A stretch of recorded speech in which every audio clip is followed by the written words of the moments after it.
अच्छा, ये जो किला जयगढ़ है, ये उन्हीं मान सिंह का है जो जोधाबाई मतलब अकबर के साथ शादी हुई थी। यही बड़ी समस्या है। हर आदमी हमारे इतिहास में कहीं भी लिखा हुआ नहीं है, लेकिन ये एक serial Jodha Akbar serial picture बना के हमारे हिंदू संस्कृति को, हिंदुओं का, सनातनी लोगों का, इन वीर योद्धाओं को सर झुकाने के लिए इनको एक पॉइंट मिल गया, झूठा पॉइंट बना लिया। कोई इतिहास में कहीं लिखा हुआ नहीं है। एक सीरियल और एक पिक्चर बना के इन्होंने झूठा, एक जोधाबाई आमेर की राजकुमारी थी, कोई उसको मान सिंह की बहन बताता है, कोई कौन बताता है, अकबर से शादी करती। लेकिन जोधाबाई नाम की राजकुमारी आमेर के अंदर थी ही नहीं। मैं उसी किले में बैठा हूँ, जयगढ़ फोर्ट के सामने, जो राजा मान सिंह का किला था। और राजा मान सिंह 400 साल बाद अपने हिंदुस्तान की हर बहन बेटियों को, जो अफगानियों ने उठा के ले गए थे यहाँ पे, और 400 साल तक उनको लूटा था, उनकी असमत लूटी थी, उसका बदला लेने के लिए 400 साल बाद अफगानिस्तान जाके वहां पे भयंकर गदर मचा सकता है और वहां पे इतना खौफ पैदा कर सकता है कि आज भी वहां पे बच्चा भी रोता है, कहते हैं चुप हो जा, नहीं मान सिंह आ जाएगा। कहावत है, मात सुनावे बाल का मान सिंह रणगात, भूलो नहीं काबुल आज भी वो खांडो वो हाथ। माता आज भी अपने बच्चों को मान सिंह रणगाथा के बारे में सुनाता है कि काबुल आज भी वो मान सिंह का हाथ खाना नहीं बोला है।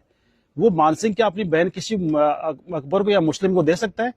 अफगानिस्तान लूटने के बाद उस आदमी ने अपनी लाइफ के अंदर 7,000 मंदिर बना दिए थे मुगलों के टाइम में, जब मंदिर का नाम लेना भी गुनाह था। आज भारत सरकार को 80 साल बाद भी एक मंदिर बनाने में 80 साल लगे, आजादी के बाद एक मंदिर, राम मंदिर बनाने में। उस आदमी ने मुगलों के टाइम में, अकबर के टाइम में, जब मंदिर का नाम लेना भी गुनाह था, उस आदमी ने 7,000 मंदिर बना दिए थे। वो शख्स अपनी बहन किसी मुगल को दे सकता है? गले उतरती है आपके? ये झूठी कहानी बनाई गई है। जोधा नाम की कोई राजकुमारी थी ही नहीं। मैं आज क्लियर कर दूं आपको, जोधा आमेर के अंदर एक दासी पुत्री थी। मान सिंह के फादर का नाम था भगवान दास और भगवान दास के फादर का नाम था भारमल। राजा भारमल की शादी जोधपुर हुई थी, जोधपुर की राजकुमारी से। उनके साथ जो दासी आई थी वो पर्शियन थी, ईरानी मुसलमान थी, वो शिया मुसलमान थी, पर्शियन थी। उसकी दासी की लड़की, दासी जो डिलीवरी पीरियड में खत्म हो गई थी, उसकी बच्ची, जिसको आमेर की रानी ने, भारमल की वाइफ ने पाल पोस के बड़ा किया, बच्ची की तरह रख के उसको दूध पिला के बड़ा किया। उसकी शादी, क्योंकि वो मुस्लिम थी इसलिए उसका धर्म खराब नहीं हो, इसलिए उसको बेटी के बराबर पाल के उसकी शादी अकबर जैसे बादशाह से करके अपना धर्म निभाया था कि किसी मुस्लिम की शादी हिंदू से नहीं करूं। और लोगों ने उसको कहानी बना दी कि सब जो मान सिंह की सिस्टर थी, मान सिंह की बुआ थी, अकबर से शादी कर दी।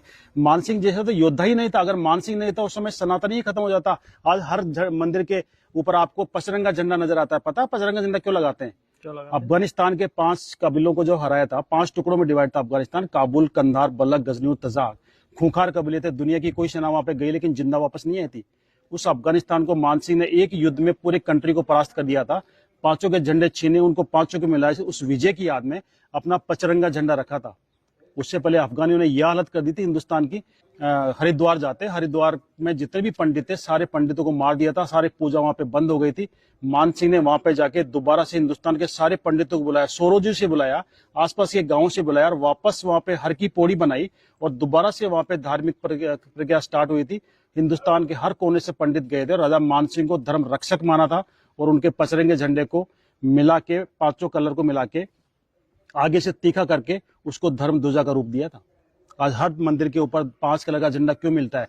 ये राजा मान सिंह ने अफगानिस्तान को हराया था, उसी झंडे को धर्म ध्वजा का रूप दिया और राजा मान सिंह को धर्म रक्षक की उपाधि दी सारे हिंदुस्तान के सब पंडितों ने। धर्म बचाया अगर किसी ने तो राजा मान सिंह ने। हमें बदनाम किया जाता है, मान सिंह को बदनाम किया जाता है कि मान सिंह राणा प्रताप का साथ देते, हिंदुस्तान का इतिहास ही अलग होता। मैं बता दूं, अगर राणा प्रताप के साथ अगर मान सिंह मिल जाते, उसमें हिंदुस्तान का साउथ पार्ट पूरे अफगानों के अंडर में था और उनको हराना बड़ा मुश्किल था। और उधर से मुगल और आ गए थे, मुगलों के पास वो हथियार थे, तोपे बंदूकें, जो इंडियन के पास किसी के पास नहीं थी।